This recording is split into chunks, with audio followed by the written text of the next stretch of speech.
and doing open heart surgery. And I had signed up for, it was the beginning of the era of open heart surgery. And I had signed up for a residency to become an open heart surgeon. But I got a broken hands this way, and I got a draft notice that I'm to report to duty in Vietnam. I wasn't too thrilled with that, so I drove down to the Pentagon and I asked to see one of the generals there, and I explained to them that I was a religious Jew and practicing medicine in Vietnam would not be very easy, so I saluted and I said, I'll do my duties 2 years, but it has to be somewhere where there's kosher food and things.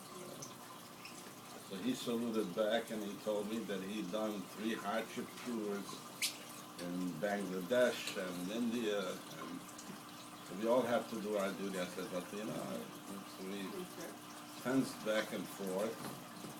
But fortunately, before I finished medical school, I got smicha. So I said to him, look, if you push me hard, I'll give up medicine, and I'll be a practicing rabbi, and rabbis you can't draft. That's the halacha. Rabbis have to volunteer. So this interesting system, YU has that with the army, they throw a girl during the year, and the fellows who lose have to go in as chaplains.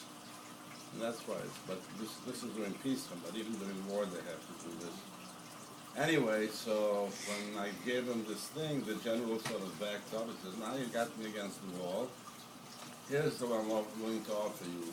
You pick any place in the United States you want to serve, and we'll assign you to that base.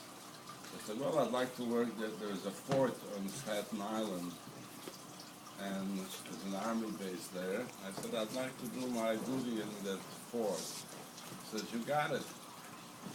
So I was assigned to that fort, and they gave me my uniforms and the whole Meister. And as a doctor, you went in as a major. You had very fancy stuff on your thing and in your hat. And turned out when I got to the base, they needed me like a fifth wheel. They really didn't need me very much. So I was assigned to do a 1-hour clinic every day to take care of the needs of the people who worked on the base. At that time, Moshe Feinstein, the fellow had opened the yeshiva in Staten Island. So after the clinic, I would go over to the yeshiva and sit in the yeshiva and learn, which became very nice. It was very pleasant to the degree that I was almost interested in becoming, to do the army as a career, where you work for 1 hour and you sit and learn the rest of the time. But this guy reminded me very quickly, but he said, after a while you have to do a hardship tour, so they're going to send you a Yenemek belt. So I said, okay. Anyway, so while I was enjoying this lifestyle there, I started wondering whether I should really do open heart surgery. Maybe, open heart surgery would require a lot of time, and you really can't sit and learn this stuff. So I went to see my Rebbe. My Rebbe Mufik was Soloveitchik, and he said to me, no, become an open heart surgeon, and I'll vouch for you when you come to, even if you never learn Gemara again. It was a strange answer, but so I got into my car and I drove down to 770. And when the people there saw me with my uniform and my whole makeup, they thought I was a general, and I got in to see the Rebbe. In those days, the Rebbe was still seeing people in the theaters, and I got in to see him, and we spoke. The Rebbe was very interested, and you have to understand, he didn't know I was coming. This was without an appointment. And I said to him, the shadow that I had was whether I should continue when I finished my army duty as an open heart surgeon or I should do something else. What year was this? 1966. So the Rebbe said, without, you have to understand, the amazing thing for me was that he couldn't have looked, this was a spontaneous thing. He said, I'll tell you, people make a mistake. They think that Gemilas Chesed is that when somebody falls on the floor in a dead faint and you resuscitate him. But it's not true. If a Jew has an itch in the ear and you relieve that itch, that too is a Gemilas Chesed. That was his answer. So I got from this that he was recommending that I shouldn't do the open heart surgery, and I ended up doing a residency in ears. If you read the Lubavitcher literature, this was in 1966. 7 years later, Rebbetzin Mushka had an itch in her ear, and she took, of all things, a hairbrush to itch her ear. And somebody walked by and hit her elbow and completely ripped open her eardrum. And because of this, she had a loss of hearing, and also she developed a noise. And this is a thing, when you lose your hearing, the body reacts by forming noises that you hear. And this really drove her nuts. So by that time, I had already developed a relationship with the Rebbe.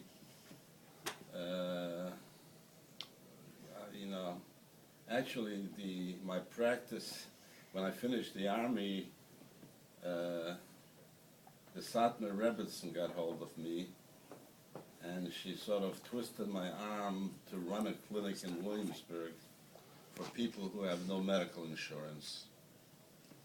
And I would go Wednesday evening and night, and you can understand, in Williamsburg there was a huge crowd of people that didn't have insurance. So I used to see somewhere between 50, 60 people that night, and actually very interesting medical stuff. So in the Hasidic world, the word sort of got around that I can be seen. And I started seeing people from 770 that the Rebbe was sending for me to see. The only difference was that if I told, periodic once in a while, if I told a Satmar Chosed that needs surgery, they would then go to the Satmar Rebbe, and the Rebbe would say yes or no to do surgery or not. And although the majority of the time he said yes, but once in a while he said no. In contrast to that, when people sent in a note to the Rebbe about it, he was always, I used to take a piece of the things that I wrote prescriptions on and write out what my recommendation is, and they would send it into the Rebbe, and the Rebbe would write on the bottom, Roife Yedid Nemon. And we would always go ahead and do the surgery, and we had a good relationship. I also had got a relationship when Rebbetzin Soloveitchik passed away. Dr. Belkin was the president of YU, asked me if I would look in on Soloveitchik every week when he used to come into New York to give the shiurim. He had no family there. His daughter had made Aliyah, and so I used to go in every Tuesday and see the Rav when he came in and take care of him. We got this schmooze. And when the Rebbe's 30th year of being the Hasidic leader of Chabad, they had a very big farbring. And they called me up if I could bring Rav Soloveitchik to the farbring. And I asked him, and the Rav was very close to the Lubavitcher Rebbe. They knew each other from Europe yet. They used to speak on the phone periodically. So when we walked into the hall, the Rebbe came down from the dais and greeted Rav Soloveitchik and took him up to the dais. And then the Rebbe said a word in Hasidus, and then they sang, and then they asked Rav Soloveitchik to talk. And Rav Soloveitchik didn't expect to, but he got up and speak. And he basically asked a very interesting question. He said, when Moshe Rabbeinu was, from this week's Parsha, when he went up to heaven to get the luchas, he spent 40 days and 40 nights without eating or drinking. And HaKadosh Baruch Hu told him all there was to learn, all there was to Limud Torah. So it was very nice. So why did HaKadosh Baruch Hu have to spend 40 days? He could have taught him within the blink of the eye. The Teretz is that he wanted people to know that in Torah, if there's a melis in Torah, if you work at it, you know. If you don't learn, you don't work, you don't know. So he had to spend 40 days. The question is, when Moshe Rabbeinu broke the luchos, and he had to go up the second time, he again had to spend 40 days and 40 nights. So the question was why? He already knew all the Torah Kula. So the Rav answer, he says, it's true.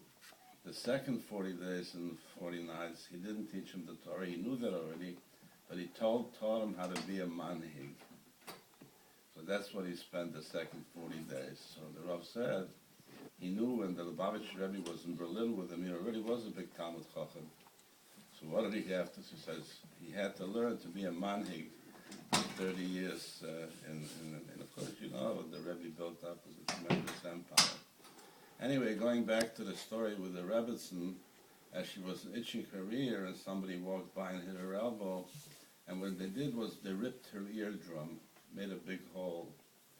So the Rebbe sent it to see me, and I said there are two choices. One is to do surgery where you take a graft from under the hairline and you patch up the hole, and that usually restores your hearing and gets rid of the noise. But the other choice I gave her, and that's a permanent choice, and it works, but it requires a general anesthesia in the hospital and the whole thing. And the other choice is she could come in every month, and I would put on a fake eardrum, a false eardrum, which I had invented. It was an idea that I had come up because in my practice with the Satmar Hasidic community, in Satmar, a Rebbe that teaches kids and doesn't slap them around was not considered a good Rebbe. So every month I would get a kid with a slap in the ear with a big hole. So the first few times I took him to the operating room, and then I got tired of doing it because they were there every other day. So this bothered me very much, and I came up with an idea. Is my wife bought a pack of cigarette paper, which we cut into circles the size of the eardrum, and we had it sterilized. And whenever a kid came in with a hole in the eardrum, I would patch it with this cigarette paper. And lo and behold, it healed just as well as the surgery with the graft. So this was written up, and this is a common standard practice now in medicine. They still use cigarette paper? Yeah. But it has to be sterile, you understand, and so, in fact, one of the most interesting experiences I ever had was my practice, Baruch Hashem, is basically 98% from people. Once in a while I get a non-Jew or somebody. So one day I had a non-Jewish girl, a shiksa came in, and she's sitting there with her mother, and I took care of her, and all of a sudden she says to me, you roll them? I said, what are you talking about? She said, I roll them too. And I had no idea what she was talking about. She had spotted the remaining cigarette paper, and she thought I was doing drugs, but anyway, it's a strange thing. So the REBBETZIN went back to the Rebbe, and they decided that she'll come every month and have it patched, which is, there is no anesthesia, she lies down, I clean out the ear, and when I put a patch, but the normal ear pushes these things, and after a couple of weeks, the paper would move, and then she would develop the noise again. and the hearing would go bad. So she started coming, and it came every 4 or 5 weeks she would come in. So in my office, because of the law, you have to have 2 entrances. An entrance that patients come in and an emergency entrance. So we worked out that the Rebbetzin would come up the fire escape and she wouldn't have to sit in the waiting room. They would call me in the car that she's coming, and I would let her in that way. And it was a very interesting, I mean, the Rebbetzin Mushka was a unique woman. It was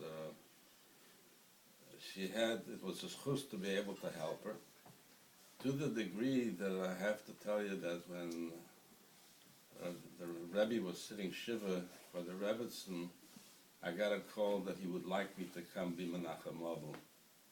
And they used to have a girl for who could daven Meir with the Rebbe, and they used to pick 40 people. So they told me that I can come and daven Meir in the house, and then, all right, which I thought that was nice, and we davened Meir, and then everybody lined up to go by the Rebbe and to be Menachem Avu. As I was going by, the Rebbe motioned for me to come out of the line and to sit down next to him. So I sat down next to him, and he told me that in the last many years of their life, the Rebbe, was so busy that he didn't have so much time to spend with the Rebbetzin. But nevertheless, they always had a cup of tea before Mincha. And he said, the reason he called me, he says, because when the paper moved and she developed the noise, it drove her so badly nuts that she had tremendous admas nefesh. So they used to come to the office, and I used to patch it up again, and she had tremendous menuchas nefesh. So he said he wanted to tell me that when she came back from the office and they had the tea, she expressed to him how much she feels better when she has the paper graphed on her ears. And he wanted to be Makir Tov, so he wanted to thank me, so that's why he asked me to come. What was interesting is that, as you mentioned, I also had the privilege of dealing with the Satmar Rebbetzin. The Satmar Rebbetzin, in contrast to the Lubavitcher Rebbetzin, was a woman who was dressed in severe black. She wore a black tichel down to her eyebrows, black clothing, all completely solid black. Rebbetzin Mushka, on the other hand, wore a regular women's clothing, and if you wouldn't know who she was, you wouldn't be able to figure out that she was the Rebbetzin of Lubavitch.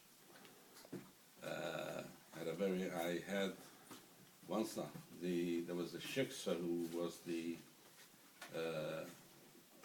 she taught in St. John's Law School in Queens, and she was having a lot of trouble with the nasal sinuses.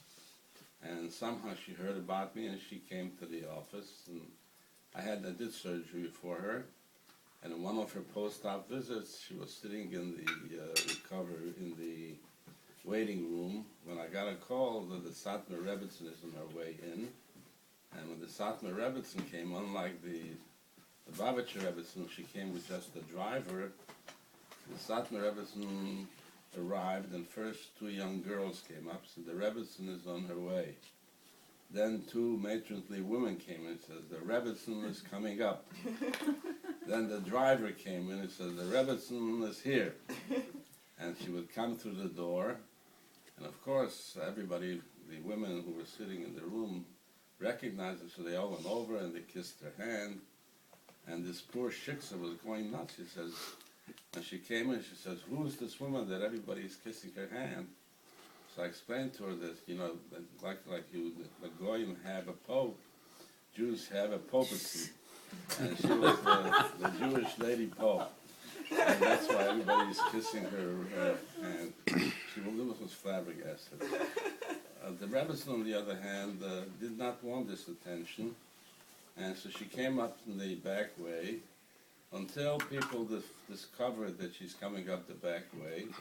And by this time in her life, the Rebbe was not seeing people be yechidus anymore. You had to send in a kvittel to the Rebbe, and he would answer in writing. So people would wait at the back entrance to the office to give the Rebbetzin the kvittelach to take to the Rebbe. So that the gimmick with her sneaking in the back didn't work anymore. But she was very nice about it, and she would take the kvittelach and deliver them to the Rebbe.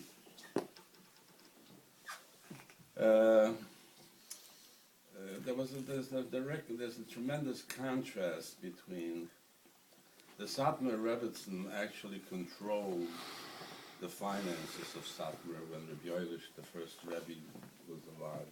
He had no interest in money, but she ran. And you have to know that Satmar, as big as Lubavitch is, Satmar financially was also a tremendous thing, and she had total control of the register. So she really had tremendous power, and she used it, you know. So, in contrast to that, Rebbe Smushka really didn't mix in with the Rebbe's, I mean, not publicly anyway, what the Rebbe did with running the Lubavitch Empire. So there was a big difference between them. Just without going into names, I had the privilege of seeing the Bobover Rebbe also, and he came along with his Rebbetzin too. And that Rebbetzin was very energetic and forceful. She was, as soon as she walked into the office, she told me what to do. So, but Rebbe Smoker was very gentle person who was very receptive to ideas, especially you have to understand when somebody has noise in their ear. You know, the Gemara tells a story that when Baruch Hu wanted to punish Nebuchadnezzar, he put in a fly in his head, which buzzed around and drove him nuts. He was going to commit suicide, Nebuchadnezzar. So it's noise in the ear is a tremendously. It's not a, you know. I always tell people that noise never killed anybody, noise in the ear. But it is very annoying, you know, if you're constantly, whatever you're doing, you always hear a noise. And people sometimes think it's the telephone, they have to answer it. I eventually got this, I said to him, the only time a noise can kill you, if you don't hear the train coming and you stay on those things. Noise has a fancy name, it's called tinnitus. And it's very disturbing. People have, I had a fellow who was an editor of the New York Times who had tinnitus, and he'd been to every professor in New York, and he arrives in my office and he says to me, straightforward, he says, I want to tell you that you're in my last resort. I've been to everybody. If you don't help me, he's going to commit suicide. So it's something that could be very disturbing. And you understand, as I said, that when the paper, the Rebbe's moved away, she developed that symptom. So she, without making an appointment, she would come in the back door, they would tell me, and I would put the paper back, and she had tremendous menuchas nefesh, and she felt very good about it. But the paper, like, I don't, the operation, like, would just cure it completely. Right. But it required a general anesthetic, which is dangerous at her age. Oh, at her age it was. And it's also, grafts don't always work. Grafts are rejected. Oh, right. This was the Rebbe's decision. I could have done either one, you understand? I used to do hundreds of these. But So when the paper was there, all the symptoms disappeared? she was fine, And then yeah. as soon as it would move, Right. she would just, Right. So as in payment for this, you know that every Yom Tov, Shalosh Regalim, the Rebbe would make Havdalah, and 20,000 people would line up on the street Kosher bracha. and get kosher bracha. And what the Rebbe did, he made Havdalah, and Rabbi Grona kept filling up the wine and mixing it, and everybody got a little wine, bracha. So the Rebbe would send a car for me to Queens to pick me up, and I would go, and they would take me out on the back on the stage. Wouldn't have to wait in line, and I got to see the Rebbe, and the Rebbe would give me some wine and give me a bracha, and this went on for many years. Finally, when my oldest daughter got married and she was expecting, my oldest son-in-law's a Litvisher fellow, so he's a misnagid. So I said to him, listen, what can it hurt? Come with me. You'll get a bracha from the Rebbe. You know, can't harm. So he said, all right, I'll go. So when they picked us up that Yontiv, we went to 770 and they took us around the back. And as soon as I went on the stage, the Rebbe saw me and gave me some wine, gave me a bracha. And then I said to him, Rebbe, I want to introduce my son-in-law to you, and he would like a bracha. So the Rebbe spoke to him. He says, who are you? And he gave him his name. And he asked him what he does. And then he said to him, how far along in pregnancy is your wife? He said, so the Rebbe reached under the table and took out 2 bottles of vodka. And he said, and you have to understand, this was the era before sonograms, so people didn't know what they were having. He said, one is for the bris, and one is for the pidyon aben. My son-in-law, the Litvak, said, how does he know? I said, listen, don't ask questions, just take the whiskey and let's go. And Kachoya, she had a boy, and I called the Rebbe to notify him that she had a boy. And during the pidyon aben, the doorbell rang, and the Lubavitcher Shliach was there with a set of Tanyas that the Rebbe sent for the baby with an inscription. So this was nice payback for the chesed. So when she was pregnant the second time, my son-in-law started and says, let's go to the Rebbe. So I said, all right, the next Yontif we'll go. So we saw Yontif, they picked us up again. We went and we introduced them again to the Rebbe, and the Rebbe gives him money, gave him a bracha, but didn't give him any vodka. So he said, what does that mean? I said, well, use your imagination. And she had a girl. So he almost became a Lubavitcher chassid after that. Anyway. Does he still have the Tanyas? Yeah. But they moved there to Israel, Baruch Hashem. They made Aliyah many years ago. And the daughter, my granddaughter is married now, Baruch Hashem, has 2 kids of her own. And they live out in the boondocks and on a caravan. But they're happy there, Baruch Hashem, and that's the story. So, it's, you have to understand, the Gemara in Bracha says that it is valuable for a person to learn medicine because lo agidei kol adam royo adam leitzapos. We have a klal that not every person has the schus to be cured by any doctor he goes into. In halacha, there's a concept that HaKadosh Baruch Hu makes a shliach to do his shlichus and to cure people.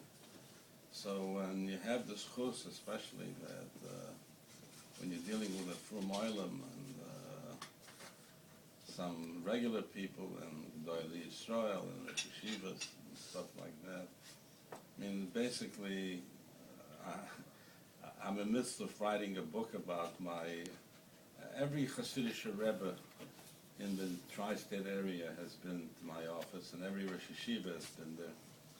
So it's been an interesting experience, and some of them are more unique than others. But in the Lubavitcher literature, it is now written down, very clearly that one of the reasons why the Rebbe told me in the late 60s to go into ear, nose, and throat, because he was able to see in the future that the REBBETZIN is going to need an ear, nose, and throat doctor. So that's where they made the connection.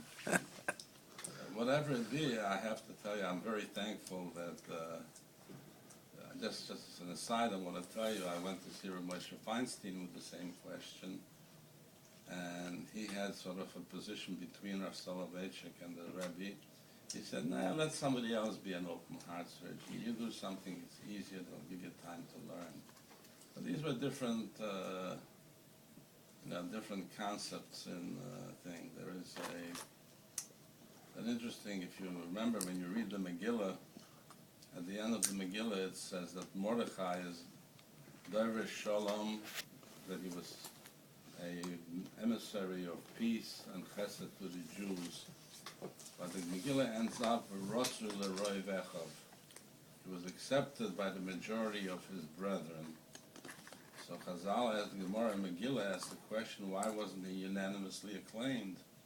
I mean, what he did for Klal Yisrael, he saved Jewry. Why wasn't he claimed unanimously?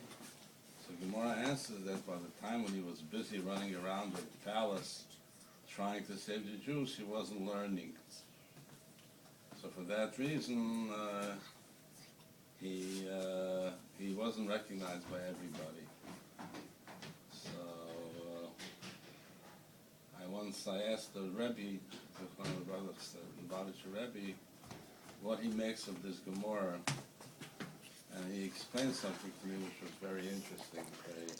The Gemara in Bracha says that Hasidim, Rishonim, used to daven 3 hours in the morning, 3 hours for Mincha, 3 hours for Maariv, so they daven 9 hours a day.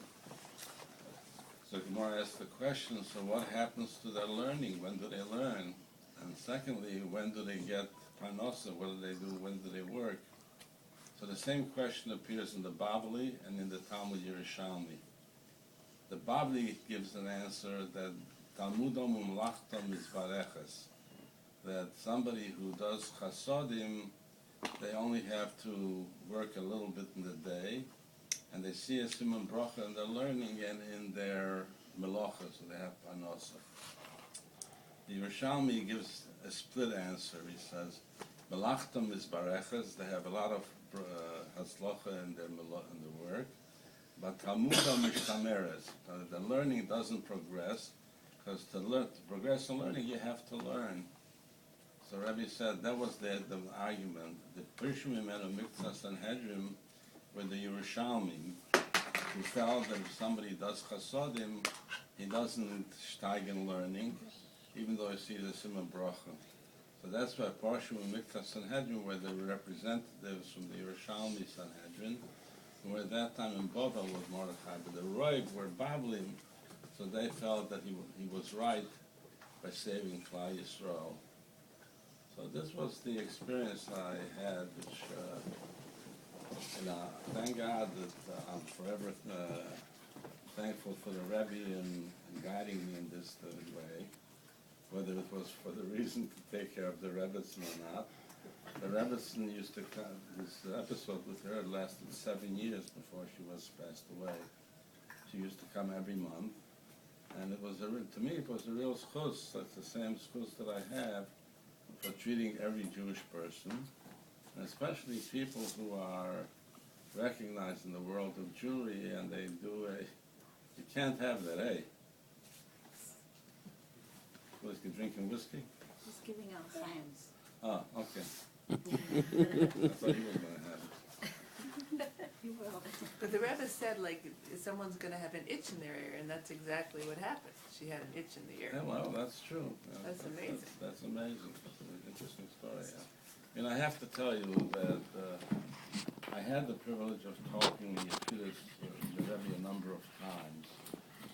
And I've had this with a number of the Satmar Rebbe and the REBBETZIN Rebbe. These are people who have tremendous vision. When you spoke to them, you sort of got the feeling that they knew what was happening up in heaven.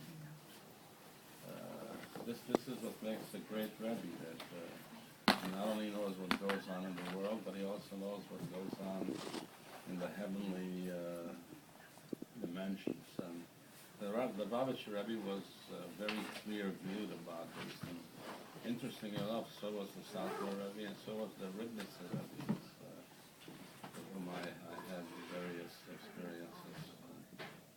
But, the fact is that had this privilege to do it, and for me it was a great spruce. And by remembering the Meisim Tovim that she did, to be an aliyah for her neshama, we should all be Amen. for the coming of Mashiach and here